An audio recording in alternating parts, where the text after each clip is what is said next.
इस वीडियो में modern history को हम लोग देखेंगे 67 बीपीएससी प्रीलिम्स के लिए। अभी जबकि बहुत कम समय बचे हुए, तो आपके पास क्या स्ट्रेटजी होनी चाहिए इसकी। ठीक है, इससे पहले मैंने टॉपिक्स को आइडेंटिफाई किया था जिसको आपको बिल्कुल भी इग्नोर नहीं करके जाना चाहिए 67 बीपीएससी प्रीलिम्स के लिए। और इसी सीरीज में इस वीडियो को हम लोग शुरू करेंगे।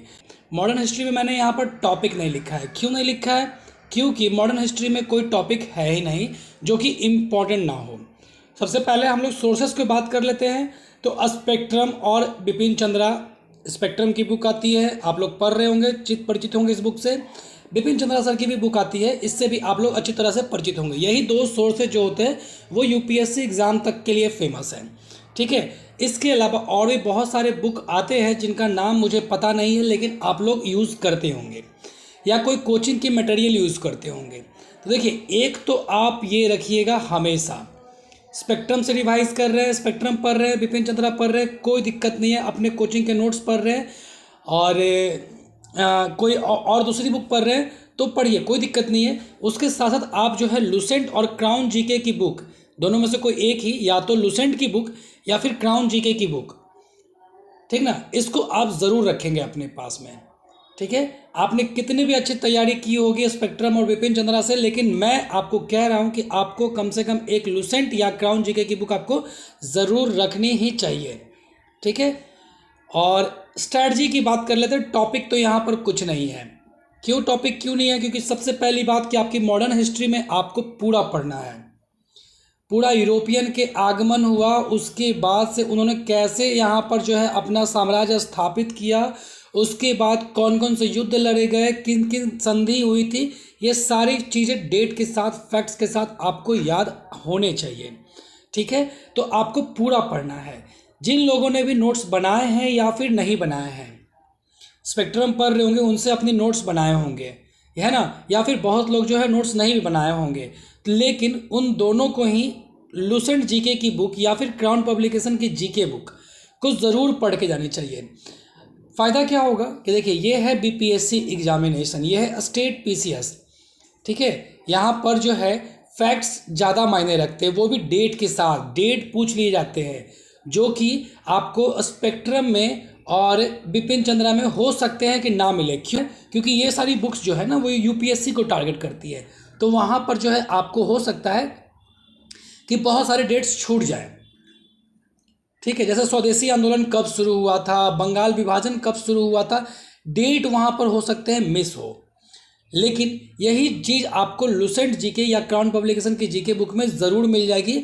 और यहाँ पर बीपीएससी एग्ज़ाम है, स्टेट पीसीएस की एग्ज़ाम है, तो आपको एक कंपाइल्ड समरी प्रोवाइड करवाती है आपको लुसेंट या क्राउन जीके की बुक। बहुत ही कम पन्नों में और बहुत ही कम मेहनत में आप अच्छी तरह से इसको रिवाइज कर सकते हैं।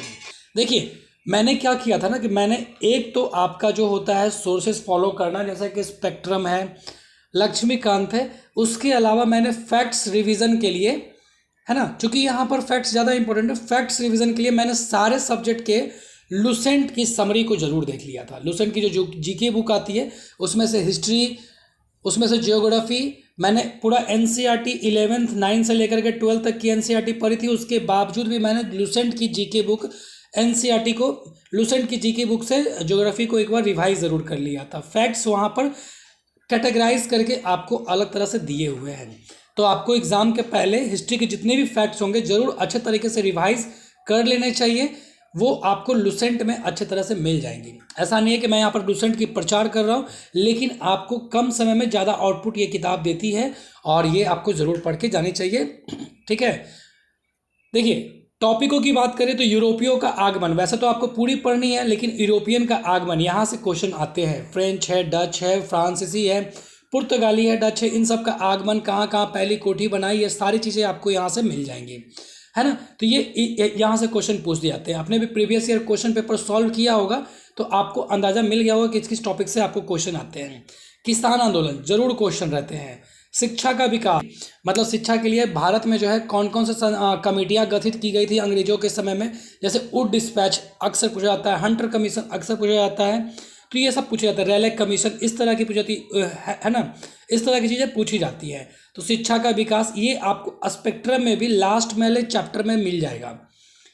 ठीक है, ये आपको हो सकता है कि लूसेंट में मिसिंग है, तो इसीलिए आपको स्पेक्ट्रम में ये लास्ट में आपको मिलेगा, जो कि बहुत लोग वहाँ तक पहुँचते हैं या फिर उसको अच्छी तरह से नहीं पढ़ पाते। तो शिक्षा का विकास ज़रूर पढ़ लीजिएगा, एक दो क्वेश्चन यहाँ से मिल जाते हैं। जनजातीय आंदोलन, ये आपको स्पेक्ट्रम में लास्ट में चैप्टर में मिल जाएंगे। ठीक है, और स्पेक्ट्रम की लास्ट में आप देखिएगा तो सभी लोगों की लिस्ट बना करके आपको दिखाई गई है। जनजातीय आंदोलन कांग्रेस की, किसान आंदोलन की, कांग्रेस अधिवेशन की, किताबों की, प्रेस की, और जितने भी संस्थाएं थी उसकी, फिर धार्मिक हो या पॉलिटिकल संस्थाएं जो भी, सबके। उसके बाद आपको क्या करना है कि जब भी आप स्वतंत्रता संग्राम पढ़ रहे होंगे 1906 से स्वदेशी आंदोलन से लेकर के पूरा का पूरा दम आज़ादी तक, उन सब में जितने भी फैक्ट्स होंगे उनको आप क्रोनोलॉजिकल ऑर्डर में ज़रूर पढ़ेंगे। मतलब कौन पहले हुआ था, कौन बाद में हुआ था। फॉर एग्जांपल, आपका प्रथम गोलमेज सम्मेलन कब हुआ था आपको पता है? 1930 में हुआ होगा, है ना। उसके बाद जो है द्वितीय वाला 1931 में हुआ था, और ये तृतीय वाला 1932 में हुआ था। अब यहीं पर कहीं पर आ जाता है पूना पैक्ट। ठीक है, और आपको जो है मिलान करने के लिए दे सकता है कि कौन पहले हुआ कौन बाद में हुआ। तो इस तरह से कन्फ्यूज़न ना करें। इसी बीच में आ गया था आपका कम्युनल अवार्ड आ गया था, और कम्युनल अवार्ड जो है गोलमेज सम्मेलन के बाद में आया था, पहले आया था। ये आपको याद नहीं होगा, अच्छे तरीके से कन्फ्यूज़ कर जाएंगे। फिर गांधीयन पीरियड को तो ज़रूर एकदम बढ़िया तरीके से पढ़ना है। ठीक है, तो इतने सारे टॉपिक्स हैं यहाँ पर। यूरोपियों का आगमन, किसान आंदोलन, शिक्षा का विकास, जनजातीय आंदोलन, कांग्रेस अधिवेशन, किताब है, बहुत सारे किताब लिखे गए थे, प्रेस है, संस्थाएं हैं, धार्मिक पॉलिटिकल जो है वो संस्थाएं थी, बहुत सारी कमेटियां बनाई गई थी। उसके अलावा जो है मर्डर्स किए गए थे बहुत सारा क्रांतिकारियों के द्वारा, है ना, जैसे खुदीराम बोस के द्वारा, मदनलाल ढींगरा के द्वारा, उधम सिंह के द्वारा। इन सब चीज़ों को आपको ज़रूर पढ़ना है, और इसीलिए मैंने कहा कि लूसेंट की बुक से आपको ज़रूर रिवाइज कर लेनी है। 10 से 15 पेज में ही होगी मुश्किल से, पुराने वाले अगर लूसेंट छोटे वाले आपके पास में है तो, और बड़ा वाला होगा तो मुश्किल से 6 से 7 पढ़ने में आपका ये कवर हो जाता है। तो उसको आपको करने में ज़्यादा मेहनत नहीं लगेगी। तो आप जो भी सोर्सेस फॉलो करेंगे, एक बार लूसेंट और जीके की फैक्ट्स को आप ज़रूर पढ़ लेंगे। ठीक है, तो यही था। आप जैसा तैयारी कर रहे हैं, जैसा रिवीजन कर रहे हैं, वो बिल्कुल करते जाइए, क्योंकि अब समय नहीं रहा कि आप जो है अब पढ़ने पे ध्यान दीजिएगा। ये आपका रिवीजन पीरियड चल रहा है, और मैंने बहुत सारे आपको प्लान भी बना के दिए हुए किस तरह से पढ़ाई करनी चाहिए।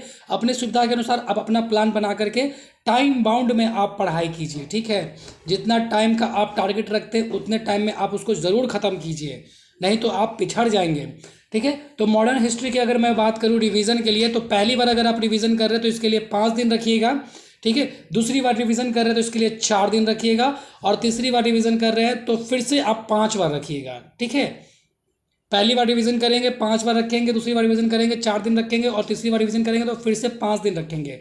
ठीक है, और एग्जाम के लास्ट में क्या करेंगे कि आप लूसेंट की जो समराइज्ड है ना, उसको एक बार ज़रूर पढ़ करके आप चले जाइएगा। ठीक है, एग्ज़ाम के डे में या फिर एग्ज़ाम के 1-2 दिन पहले के बाद में, क्योंकि हिस्ट्री जो है मोस्ट इम्पॉर्टेंट सब्जेक्ट है आपका प्रीलिम्स के लिए, तो आपको इसमें कोताही नहीं करनी है।